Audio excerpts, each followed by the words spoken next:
Hello, folks. Welcome back to another episode of Are You a Fan? If you like the episode, give us a like, share, follow, and you know what? Tell a friend or two. Okay, so I know we've been on a bit of a kick with the whole Marvel thing, but we're switching it up this week, and we're going to see if you can guess it. Pretty easy question for you, Joker, and the audience. Set. If you could be Batman with a mech suit, would you? Heck yeah. Honestly, if I didn't have to be as crazily in shape and trained as him, and I could still fight close to his level, heck yeah. Oh, God, yeah, 100%. Especially, okay, so that brings us in this week's character, who arguably I think has one of the coolest mech suits just because of... That mech suit's got a lot of cool features. Oh, yeah. Especially for his, like, skin type. We're covering Batman, a.k.a. Terry McGinnis. Batman Beyond. I can't do techno music. I was like, honestly, out of all the Batmans we could have done, I'm more excited about this one than doing Bruce Wayne. Because I feel like just Bruce Wayne is so overhyped. Yeah, I mean, we did, for those of you wondering, we have done an episode on Bruce Wayne, but we went Golden Age Bruce Wayne. And honestly, pretty cool episode. Go check it out. It's on our page. Okay, so let's get into it. Real world. Terrence, also known as Terry McGinnis, is a fictional superhero appearing in media published by DC Entertainment. The character was created by Bruce Timm and Paul Dini. Bruce Timm. And first appeared in the pilot episode of the animated television series Batman Beyond, which ran from 1999. Oh, wow, it started in 1999? Honestly, up until we did this, I forgot it was that old. Yeah, I mean, I knew early 2000s, but I didn't think it started before. I thought like 03, 04 at earliest. That's what I was thinking. Okay, cool. A little older than I thought. Oh, I'm dying. Okay, so yeah, 1999 to 2001. Voiced by... Terry could legally drink right now. Oh, my God. Oh, no. Voiced by Will Friedle. Friedle? I'm sorry, Will, you got a weird last name. Who don't? Okay. So, McGinnis was created for the Batman Beyond animated TV series as a continuation of Batman the Animated Series and the new Batman Adventures, originally meant as a character for the DCAU, which is the DC Animated Universe. So all their TV shows that were connected. That's what this was originally supposed to be for. Which you gotta admit, like back then, you know, Stack Shock, Batman Beyond, Justice League, Batman, all those shows, like how they were interconnecting them. Where'd they drop the ball with the live action? Because they did so well back then. See, it's kind of like the discussion that has come up over the last like decade of Marvel does great at movies, iffy at TV shows. DC's great at TV, horrible at movies. Apparently. So like they each have their strength. And yeah, DC has always been their cartoon shows. Oh yeah. Individual movies I'll give DC credit. Like standalone movies, killer. their attempt to connect it all, horrible. Oh. Okay, so for a long time he was not considered a character for the main DC universe. Countdown would introduce Earth 12, an alternate universe, with this version of Terry McGinnis and other Beyond-like characters. Okay, cool. Nice way to slowly introduce it without, you know, truly taking over the continuity. Yep. And so Superman/Batman comic book number 22 in 2005, which predates the Superman Batman annual number 4, was the first comic to depict McGinnis as an existing in the future of Batman, the characters of the mainstream comic book DCU. Okay. I'm noticing smart moves here in that as far as like... They really did a good job at how they placed him in. Yeah, subtly bringing him in so that way when he's fully brought in, the fans aren't like, where the heck did this guy come from? Yeah. Beautiful. Man, what... You guys have fallen from grace. So in Batman issue number 700, Terry's mentor is not Bruce. Oh. But Damian Wayne, who had become the third Batman after Bruce Wayne and Dick Grayson. In other words, Terry would be the fourth Batman. Okay, that's what I was referring to before we started this when we were talking about it. Makes sense. That's the story arc I remembered. But yeah, proceed. So in the 2010 story, Superman Batman Annual Number 4, Return of the DCAU Terry story, as later did the 2011 Batman Beyond miniseries. From 2012, DC began publishing 3 Terry-related comic books, Batman Beyond and Justice League Beyond, most prominently, though the character also appears in Superman Beyond. Beyond stuff. Never heard about the Superman Beyond or the Justice League Beyond. I'm kind of curious now. I'm a little curious because I don't think I've heard of those ones. And that says a lot if you haven't heard of them. Yeah, because it's one of those, I haven't read all the comics, but I've heard of a majority of them at least. Yeah. And that I keep up with what's going on. So, okay, we might have to check those out. So, Terry officially entered the mainstream DC continuity in the 2014 New 52 Maxi series. That's a weird word. Maxi series? Yeah. The New 52 Future End. It has since then produced 2 separate comic book series. The first in 2015, where Tim Drake has replaced Terry as Batman, and the second one in 2016 as part of DC Rebirth, where Terry has become Batman once again. Yeah, that's 52s, man. I do kind of like, though, what the stuff that it did spawn off. True, it did. Because it is kind of cool to think about as Tim Drake as another Robin taking up the mantle of the Bat. I will say the 52s, as overarchingly bad as they were, they did do some amazing things I'm glad kind of stuck around after they got rid of it. But they did make some good alterations that did stick around after they got rid of the rest of the pile. So let's get into in-universe. Take us away. So during her encounters with the Justice League, Amanda Waller particularly developed an admiration for Batman and came to believe that someone like the Dark Knight would always be needed. While watching Batman age, Waller would realize that he wouldn't be around forever and the Dark Knight would either have to retire or be killed at some point. Which, amazing at a later age, is amazing he didn't get killed. Dude, honestly, yeah, like, that guy flirted with death, like, you'd think he was Deadpool the amount of times he flirted with death. Right. And you know it's never good when Amanda Waller's involved. Nope, not, yeah, no. I mean, I wanted to say she has best interests at heart. No. Okay, so drawing on her old Cadmus contacts, Waller began Project Batman Beyond, a scheme to give Batman a genetic son who would likewise be compelled to take up a life as his successor. You know... Roll credits. So yeah, I remember the Justice League cartoon and that when they do the Batman Beyond, like him figuring it out. And man, Waller's like one hard to get a piece of his DNA, and they left it all over town. And, you know, just like them picking up his, basically going over the napkin, just like he's, my God, how is he not dead yet? There's enough blood to kill a cow. What cracks me up though is like, arguably, I'm just shocked he didn't have a kid already. And that like. He's a playboy billionaire philanthropist.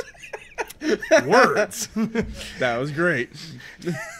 How do you not have a son? Okay, moving on, I guess. That's a continuity error that, you know, whatever. After obtaining a sample of Batman's DNA, a young couple was later found that were almost identical physiological matches to Batman's father and mother, Warren and Mary McGinnis. Yeah, that's also kind of similar to last week's episode with some weird wording on that. Okay, so, yeah. Warren and Mary McGinnis were almost identical to Batman's parents. Huh. Okay, I mean, yeah.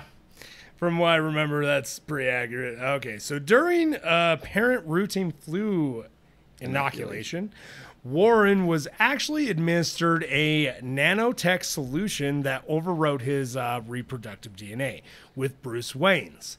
A year later, Terry McGinnis was born as a genetic son of Mary and Bruce. Which at a certain point, because of the way the kid looks compared to his father and mother, is one of those like, hey, what's up with our kid? What's up? I actually watched a video up on this, and that when it came up about that, they're like, yeah, they should have figured something was wrong when the kid came out black-haired and both his parents are redheads. Yeah. I was like, there's a problem here. And I think it said they did kind of question it, but they didn't really push on it. Huh. Interesting. Okay. Jerry. So, as genetics were not enough of a factor in creating another Batman, Waller would later hire an assassin to murder McGinnis' parents at the same age and under very similar circumstances as his predecessor to try to recreate these conditions. Like we said, anything involving Waller's not good. Yeah, no, she'll go there. She tried.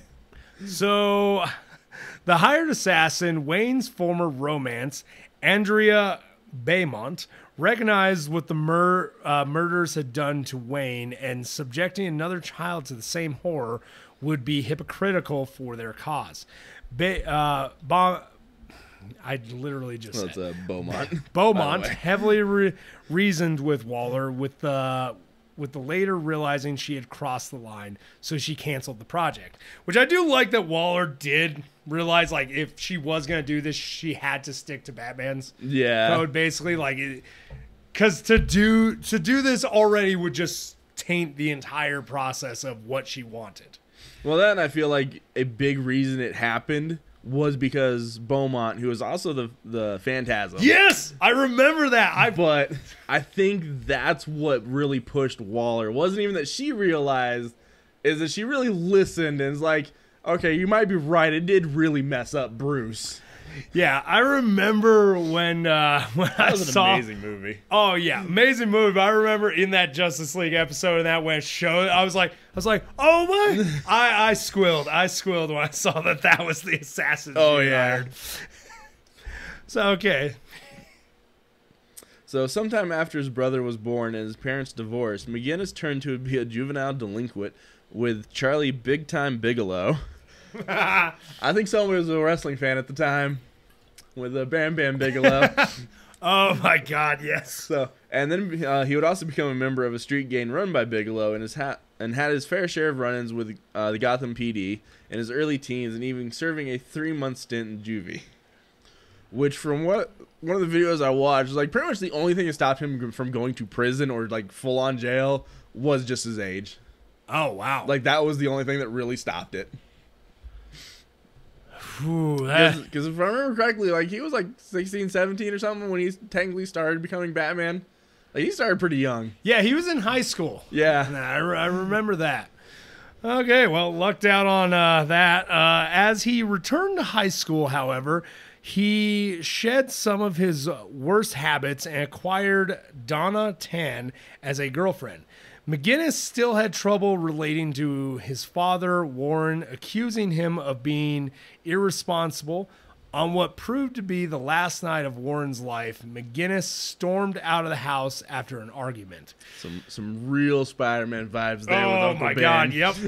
I'm having some flashbacks, man. So while defending Dana from another street gang, McGinnis found himself being chased by them to the outskirts of Gotham City. He would flee onto the grounds of Wayne Manor, where an aged Bruce Wayne would appear and assist him in defeating the Jokers. Because, yes, that was a gang at the time. Yep, which kind of makes sense. Joker was prolific enough that after his supposed death. His supposed death and that, there's going to be copycat, like, gang people. Oh, yeah. Want to pick it up. Also, old Bruce Wayne can still freaking bring it. He whooped the crap out of him. Yeah. Old man still got some moves. So the strain of the fight placed substantial stress on Wayne's heart, and he collapsed. Terry helped Wayne into the mansion and then stumbled upon the entrance to the Batcave. Of course. Yeah, which was very ironic because it was a bat in the old man clock. I remember that scene. Yeah, he's like, I'll get you out, just don't bite me. Right. So, Bruce would then kick Terry out, but Terry would return home to find it covered in Joker's graffiti and discover his father had been murdered. I remember that. That was sad. It was a rough start to this show. They did not hold back with that start. Even the Spider-Man cartoons kind of ease you into the flashbacks of Uncle Ben. Yeah, the good old 90s DC shows. Yeah, they did not care. They're like, we're going to make some of our own Bruce Waynes. Right? Okay, so grief-stricken, Terry looked through his father's belongings and found a disc that Warren had taken from his employer. Derek Powers, the new head of Wayne Powers. Realizing there was more to his father's death than first appeared, Terry rushed back to Wayne Manor and demanded to be let in. If I remember correctly in the show, it was like raining too. Yep. Like, it was that old like cliche of "let me out of the rain." So as Bruce would examine the disc in the Batcave, Terry noticed the latest generation Batsuit Wayne had used before retiring. The disc revealed that Powers was making deadly nerve gas to sell to the government of Cosnia, but Bruce refused to get involved and ordered Terry to go to the police. Because, at that point, Bruce knows he ain't going to be able to keep up with it. Yeah. And there's no point in him trying to get involved with government-level conspiracies. Also, from what I could tell and what I remember, Bruce was a pretty broken man at this point. Oh, yeah. Like, this was a Bruce who literally... This wasn't the Bruce who the mission came first anymore. This was the Bruce where he had lost the mission. He really did at that point. And he didn't believe he could ever continue on, and nobody should. So it makes sense, because some of you out there being like, Bruce wouldn't say that. It's like, he was pretty broken at this point. Yeah. But we about to change that. On the way, Terry encountered Powers himself, who knew the disc had to be somewhere, and it had been taken. Terry managed to escape from him, however, and ran off. So close call, but he got out. Only to immediately throw himself back in the fire, because he returned to Wayne Manor and tie up Ace, which was Bruce's dog, and he would steal the bath suit. No, that was Dick. Yeah. Well, that was Dick and Damien. No, Red Hood. Jason. Yeah. Who took the tires off. Stole the tires off the Batmobile. So yeah, he would return to Wayne Manor, tie up Bruce's dog Ace, and steal the bat suit. So when Bruce discovered the theft, he admonished Terry through the suit's communicator, but Terry was adamant on confronting Powers. Bruce would retaliate by shutting the suit down. Unfortunately, it was in the middle of a confrontation with Powers' security guards. Because, Bruce didn't have great timing. Yeah. Except for when he wanted to be dramatic entrance. He's old. He's rusty. He ain't got his old timing back. But that was the only time he was ever, good on timing. It was when to be dramatic, have a dramatic entrance. Other than that, though, he was never good at timing. Fair. Okay. So Terry pleaded with Bruce for a chance to prove himself and persuaded Wayne to reactivate the suit and let him carry on as Batman for the time being. Bruce's decision resulted in Terry sabotaging Powers' operation. The stores of the chemical weapons were lost in the Gotham River along with Mr. Fix, Powers' henchman and Warren's murderer. While Powers himself was inadvertently exposed to his own weapon and became Blight. Which honestly, I think he made a great villain. Oh, yeah. And not only was he just a great villain, but he was also Terry's first. Yeah. And his first nemesis. It was like the Joker, the Batman. It was. I still love the line of, you killed my father. Do you have any idea how little that narrows it down? Yeah. I was like, sadly, that's the most iconic line out of that show. Right? So, convinced that there was still a need for a Batman, Bruce would visit Terry early one morning at their home, and under the pretext of paying back a previous act of kindness, would hire Terry as his personal assistant. Because, that'd be a great way to, have a kid over your house. Kind of like the whole Tony Stark in Spider-Man. Spider-Man? Yeah. Wonder where they got that idea in the MCU. I'm pretty sure we got an idea. So Terry would run various errands and take care of various tasks for Bruce in his civilian identity. In part, this was a cover for secretly training him as Gotham's new Dark Knight. Terry's job also allowed him to earn much-needed money to help support his family since his father's death. And that's one thing I will say that I like. They kind of showed the home life. Like after the dad died, Terry kind of had to step up. I do kind of want to know how much Bruce was paying him. Just out of morbid curiosity. You know, I'm a little curious now, too. So, Terry quickly found himself walking in the footsteps of his mentor in many ways.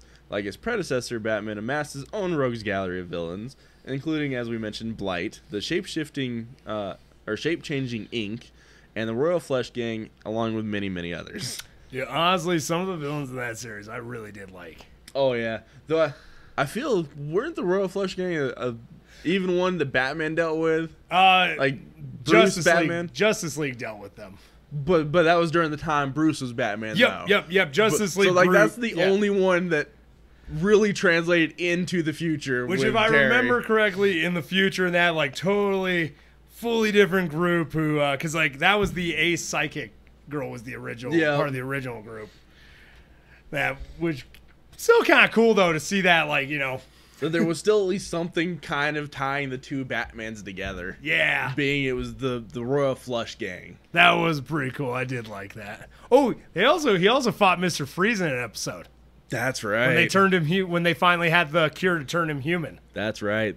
They did. Which, such a sad episode. Yeah. Okay, let's move on and not cry. At one time, Terry also found himself taking after his mentor in getting entangled without meaning to with a woman who was in reality a criminal, Melanie Walker, who was the daughter to the leader of the Royal Flush Gang. After this encounter, Bruce related by telling Terry of his own complicated relationship with Selina Kyle. Yeah, no, Batman... Selina Kyle was not the only villain that he had a relationship with either. She was just the most common, or the most prevalent. Yeah, the one he always went back to. Definitely the most iconic and the most like the one he had the longest and that. But I also remember Ra's al Ghul's daughter. Now they're married. Oh yeah, I keep forgetting about that. Okay, so folks, that is it for In Universe. Now let's get to powers and abilities. I'm excited because this suit's got I remember had a multitude of little gadgets. Oh yeah, and this is also, as a forewarning, or I guess a forenote for the abilities and equipment. He pretty much has all the normal equipment Batman had. All right, fair. His suit was the only major equipment-wise difference. Yep. Which the suit itself, like that's kind of more like I remember it had a bunch of different like cool features to it. Okay, so while not possessing anything close to Bruce Wayne's years of training and martial arts, Terry McGinnis was an able street fighter and an agile gymnast before taking up the Batman mantle. Which helps, definitely. You know, the second part almost makes you think that he watched some Dick Grayson. Yeah! Oh, that'd be cool. That'd be cool if they tied that in somehow at some point. So initially... Initially, the Batsuit gave him several advantages in battle, including flight, enhanced strength, and protection from attack. However, he engaged in regular and rigorous training to ensure he did not become completely dependent on it, and soon developed an Olympic-level physique and lightning-quick reflexes. And when it says strength, like he's able to lift up like a boulder or a car with this suit. Like, it was nuts. Yeah, it's not just like it's just not peak human strength. It gives him almost superhuman. Oh yeah. So Terry also extensively studied Bruce's crime-fighting archives to develop his skills at medicine, mechanics, and investigation. Though he was not formally trained as a detective, he had above-average intelligence and often made intuitive leaps that surprised his mentor. And you know that's got to be something big if it surprises Bruce. Oh, if Bruce is impressed in that, then that's impressive. Okay, probably his most important strength was the realization that he did not have to be just like the old man, which came from Amanda Waller in her old age, telling him, basically being like, you don't have to be like him, man. You're not him. Exactly. Like, be your own man. And that was definitely, like it said, that was his biggest strength. Oh, yeah. Because once he learned to be Batman in his own way, He really didn't need any help. Yeah, he just took over and ran with it. Which I think is the problem with anybody trying to become their mentor. And that's realizing, like, I am not this person. I am my own person. I will do it my way. Yep. Okay, take it away, Joga. So in other media, his DCAU tie-in comics, in addition to having his own ongoing comic book, The Tomorrow Knight made an appearance in Superman Adventures number 64. Flashbacks. Superman 64. Game about rings. So chasing a futuristic version of Brainiac. In TV, he had made guest appearance in Batman Beyond spin-off series The Zeta Project, which I don't even remember. Oh, yeah. I vaguely figured it out when I looked it up. I was like, I kind of remember this, but I don't. I liked that one. That one was a good one. I liked it. So he also appears on Static Shock in the episode Future Shock, which involved the time travel and future static. I remember that. He later appears in 3 episodes of the Justice League, JLU, including the episode Epilogue, which is centered on him and takes place in his timeline, serving as the series finale to the Batman Beyond. Yeah, I remember. Actually, we've brought that up several times in this episode. Yep. Yeah, I think that was because they didn't really know they were finishing the Batman Beyond series yet when they finished the season. Like, oh, aren't allowed to go any further, so we'll tie it off in the Justice League. Which, honestly, I appreciate. Yep.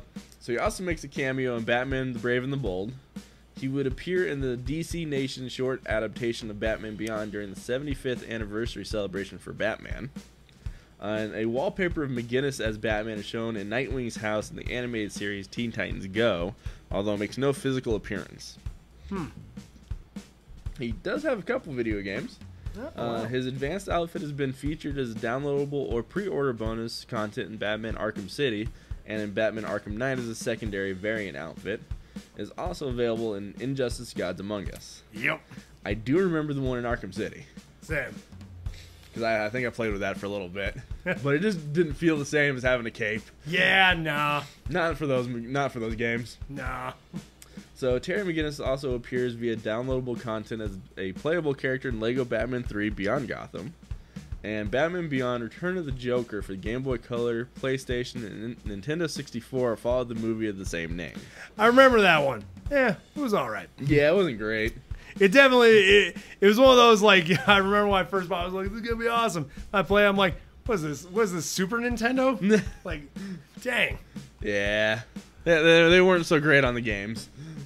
Okay, so, folks, that's it for this week's character, Terry McGinnis, Batman Beyond. And I'm going to ask my co-host, Joker, you a fan? Definitely. I definitely always liked him as a kid. And I've still gone back to a series multiple times as an adult. It's like, it's just a great show, and it's awesome seeing another person to be underneath the mantle of Batman. Oh, yeah. I on occasion still will rewatch that show. And that amazing show. Loved it. Loved the character. And you know what? I'm a fan, too. For anyone that's still listening, if you got something out of this, enjoyed the episode, or even liked the character before from a movie, comic, cartoon, hell, even that t-shirt that you saw one time, you're a fan too. If you want to jump on this train, why not subscribe and share with a friend? d-rael out. Y'all keep riding them rails.